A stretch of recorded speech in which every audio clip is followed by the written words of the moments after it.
¿Qué tal, jóvenes? ¿Cómo están? Bienvenidos al curso de Historia Universal. Mi nombre es Joel Uribe Martínez y en esta oportunidad vamos a desarrollar el capítulo número 12 que lleva como título El Imperio Bizantino y el Imperio Musulmán. Veamos. Para poder hablar del Imperio Bizantino tenemos que retroceder hasta el periodo de la presencia del Imperio Romano. ¿Qué es lo que ocurría? Bueno, que en el territorio romano, pues múltiples ambiciones de los propios emperadores y de sus principales colaboradores generaron una serie de conflictos internos dentro de Roma. Por lo tanto, pues era necesario proponer un mecanismo para evitar justamente esta obsesión o este deseo por la concentración del poder. Y el resultado de ello fue que se propusiera la existencia de una división del Imperio Romano en dos sectores. Pero no solo que exista una división del territorio, sino que también los poderes fuesen rotativos, es decir, que en cada uno de los nuevos sectores territoriales, pues el Imperio Romano tuviese dos representantes, ¿no? Y que estos iban a ir cambiando paulatinamente y que cada uno de ellos iba a poder ostentar el cargo del otro. De esa forma se evitaba la concentración vitalicia del poder y también pues se le permitía a la persona que pudiese llegar a este cargo máximo. Entonces tenemos nosotros justamente este proceso. En el año 284 el emperador Diocleciano es nombrado emperador de Roma y en el año 286 decide dividir al Imperio Romano en dos grandes sectores, el sector oriental y el sector occidental, con el objetivo de que exista una mejor organización. Ahora, ¿por qué se dio esa propuesta? La propuesta surge porque lo vasto del terreno, es decir, la gran extensión que tenía el Imperio Romano, pues hacía que no fuese sencillo o fácil el propio proceso de organización política, territorial, militar, económica. Por ese motivo que se propuso que se dividiese el imperio en dos sectores. En lo que respecta, por ejemplo, a la división de ello, el emperador Diocleciano, pues, hablaría o mencionaría justamente que la presencia de él como parte representativa de este sector, pues iba a generar justamente un impacto importante. Propuso la famosa tetrarquía. ¿Qué significaba tetrarquía?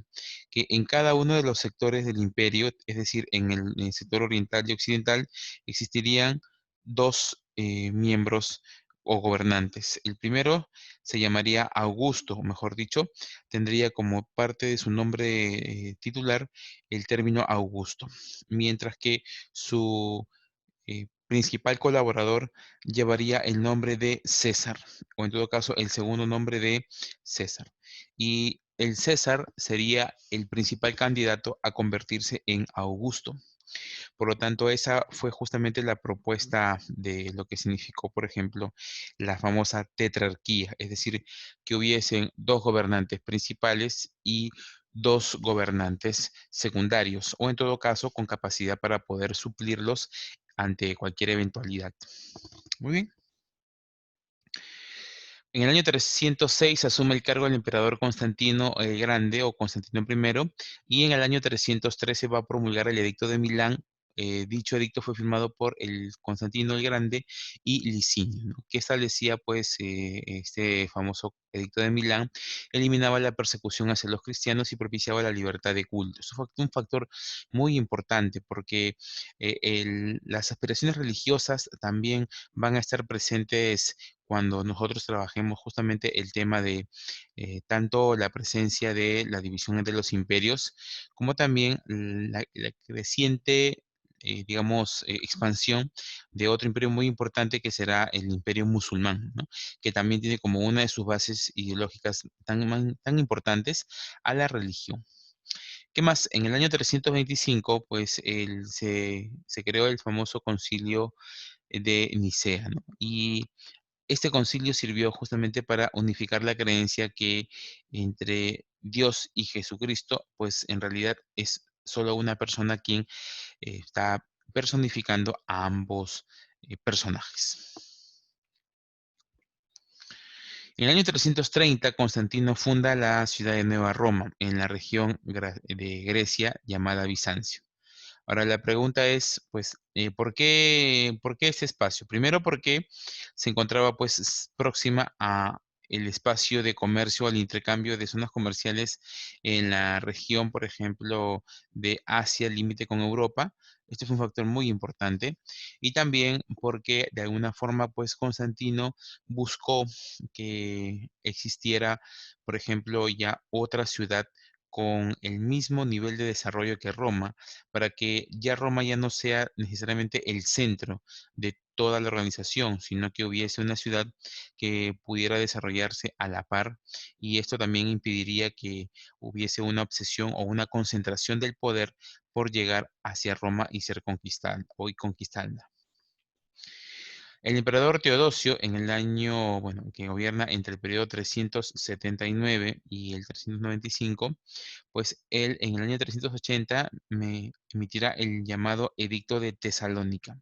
Este edicto es sumamente importante porque a través de este edicto se determina que la religión cristiana será la religión oficial del imperio, en este caso romano de Oriente, o en todo caso el imperio bizantino. ¿Sí?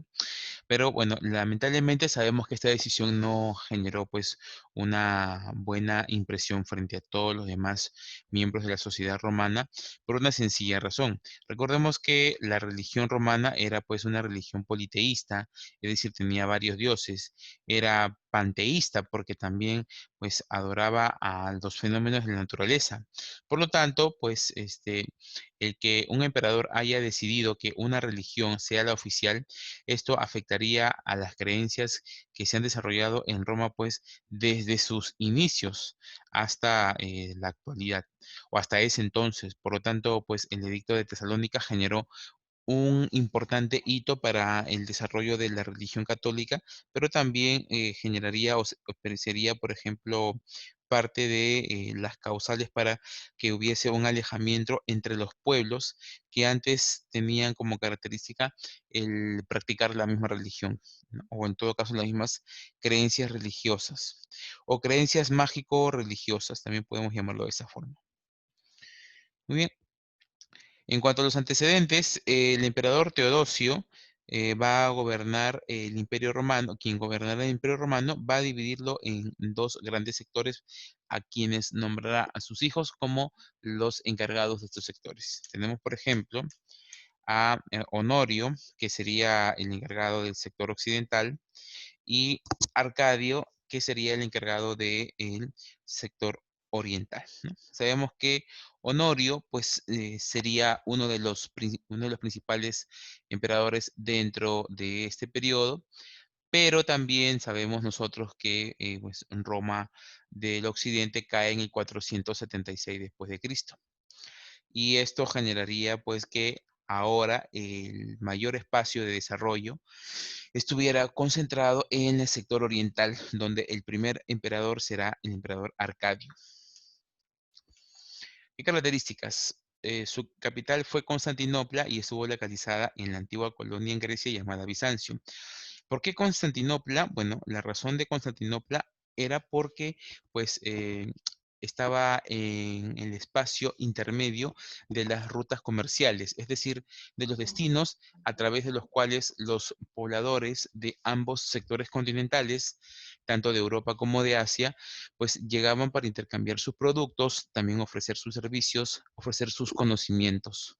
Por lo tanto, esta fue la razón por la cual se escogió a Constantinopla. Primero, porque esta ciudad llamada inicialmente Nueva Roma y que llamaría Constantinopla a partir de la muerte del emperador Constantino, quien fue el autor de la construcción de esta ciudad, pues esta generaría una serie de impactos positivos para el comercio.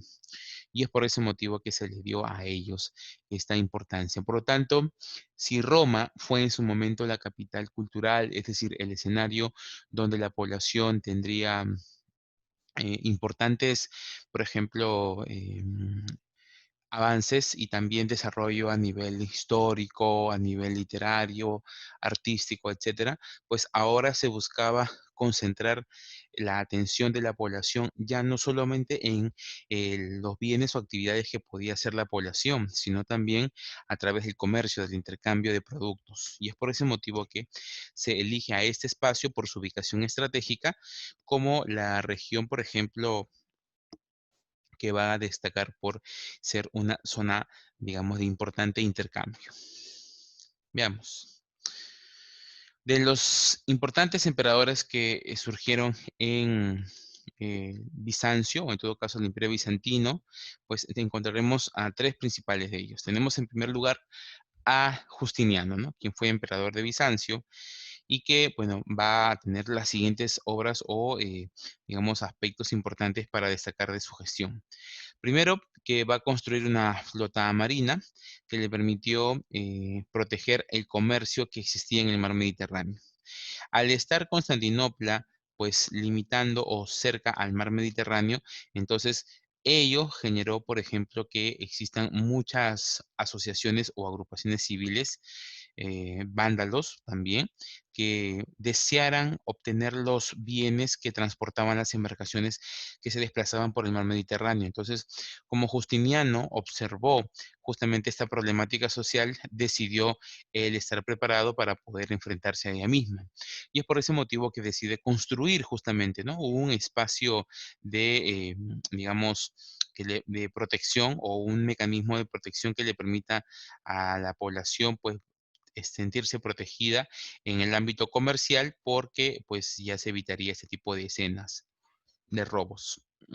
Asimismo, estableció la religión católica en los territorios del Imperio Romano, ¿no? Es decir, este emperador, pese a lo que habíamos mencionado nosotros, siendo Roma pues una sociedad tan politeísta, tan panteísta, pues sus emperadores más importantes, como en el caso de Justiniano, va a proponer que se mantenga, ¿no?, la protección de la religión católica. Y es más, le brindaría justamente facilidades para que ella se pueda seguir desarrollando. ¿Por qué?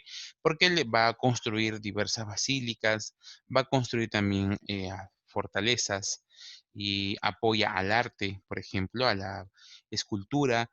Hablamos, por ejemplo, de la literatura, del teatro. Va a ser un emperador que va a enfocarse en estos aspectos que eran importantes para la población. Claro que sí. ¿Por qué? Porque eran mecanismos que les permitían a las personas, por ejemplo, de alguna forma despejarse de todo lo que vivían ellos diariamente o lo que habían vivido, es decir, periodos de conflictos, de guerras, de enfrentamientos, amenazas, etcétera. Pero obviamente, pues sabemos que el emperador Justiniano no es eterno. Entonces, pues lamentablemente a su muerte, los siguientes emperadores no lograrían llegar a obtener el mismo nivel de desarrollo que tuvo el emperador Justiniano, ¿no? Asimismo, construye una importante iglesia llamada la iglesia de Santa Sofía, que bueno, destaca por su cúpula central y también pues por la estructura que tiene, que posee, ¿no? Ahora, esto es un dato muy importante porque pues antes de las importantes obras que se dieron en otros espacios en Europa, pues la iglesia de Santa Sofía significaría una gran manifestación o una gran demostración de lo que significó, por ejemplo, el desarrollo de la arquitectura en esta construcción. Además del emperador Justiniano, pues vinieron otros emperadores importantes. Así tenemos, por ejemplo, Heraclio, quien va a ser uno de los personajes más controversiales dentro de este periodo porque él va a anunciar, por ejemplo, que habría recuperado la famosa cruz de Cristo, es decir, donde fue él de alguna forma castigado, ¿no? Dentro de ese periodo de la cultura romana, pues él se compromete justamente a tener el contacto y traer la cruz de Cristo, pero nunca pudo dar pues menciones exactas sobre ello. Otro de los emperadores importantes fue León III, quien va a decretar una serie de edictos contra el culto de las imágenes. a este proceso se le llamó la reforma iconoclasta, es decir, la reforma de las imágenes. Ya no se iba a tolerar que hubiesen personas que practiquen otra religión que no sea la religión católica. Desarrollo. En el año 1054 se produce el cisma de Oriente y de Occidente. ¿Qué significó el cisma? El alejamiento. ¿Y por qué? Porque el emperador Justiniano y los emperadores que siguieron a él, pues vieron que un aspecto muy importante que existía y que les permitió a ellos poder desarrollarse fue la concentración del poder. Entonces, esta concentración del poder implicaba que no solo las personas iban a tener, o los emperadores, iban a tener poder en el ámbito político, en el ámbito económico o social, así mismo como el cultural, sino que esto implicaría, por ejemplo, que la población pues tenga la práctica de la religión cristiana como, digamos, una condición propiamente de su interés personal. Entonces, es por ese motivo que se produce, ¿no? Porque además de esta libertad que se dio en su momento, pues ellos concentraban el poder y todas las acciones que hacían los personajes relacionados o ligados con la religión católica.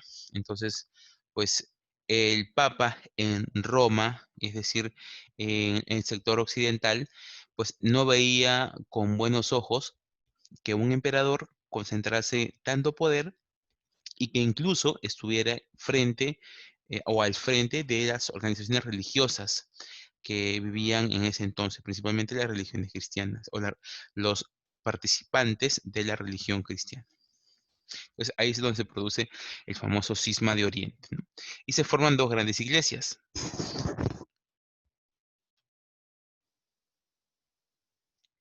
Tenemos la Iglesia Católica Apostólica Romana y la Iglesia Católica Apostólica Romana Ortodoxa.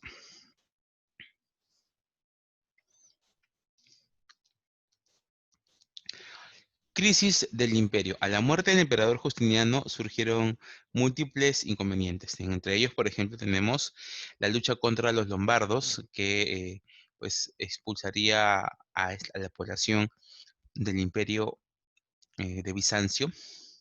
Asimismo, la lucha contra los eslavos, donde van a ellos perder y van a ser expulsados de la península de los Balcanes. Y por último tenemos que los árabes llegan a Siria, Palestina y se impusieron en lo religioso, cultural y administrativo.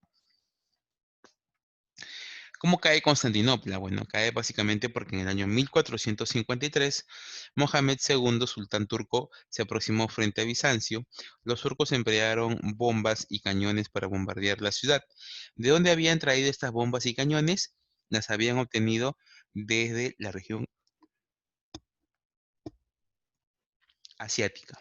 Es decir, en Asia el uso de la pólvora se masificó para la construcción de armamento también, o de armas de destrucción masiva. Entonces, utilizando estos instrumentos, el emperador Mohamed II atacó a Bizancio y obviamente cuando terminó el ataque, pues pudo llegar hacia el espacio y tomar Constantinopla justamente. Los turcos toman la ciudad y la convierten en la capital del Imperio Turco Otomano, que luego se llamaría Estambul. Este proceso que se dio a cabo en el año 1453 es un proceso que cambiaría la historia, sobre todo para el continente americano. ¿Por qué? Porque en ese entonces no se conocía todavía el continente americano, uno. Dos, aspecto muy importante, es que al Estambul estar controlada, o en todo caso hasta en Constantinopla, al estar contratada, digamos, o mejor dicho, al ser posicionada por parte del Imperio Turco Otomano, pues ellos ya no podrían, o ya no permitirían que los pobladores de Europa puedan comercializar con los pobladores de Asia. Entonces, ¿qué es lo que surge? Lo que surge aquí será pues un proceso de disputas. Es decir, ante el dominio de Constantinopla, llamada ahora Estambul, entonces los europeos tendrán que buscar una nueva ruta para llegar a América, y es así como llega primero a América Cristóbal Colón y después llegará Francisco Pizarro hacia el imperio del Tahuantinsuyo. Muy bien, entonces chicos, hasta aquí estamos dejando esta primera parte de la explicación. Volveremos con la segunda parte. Gracias.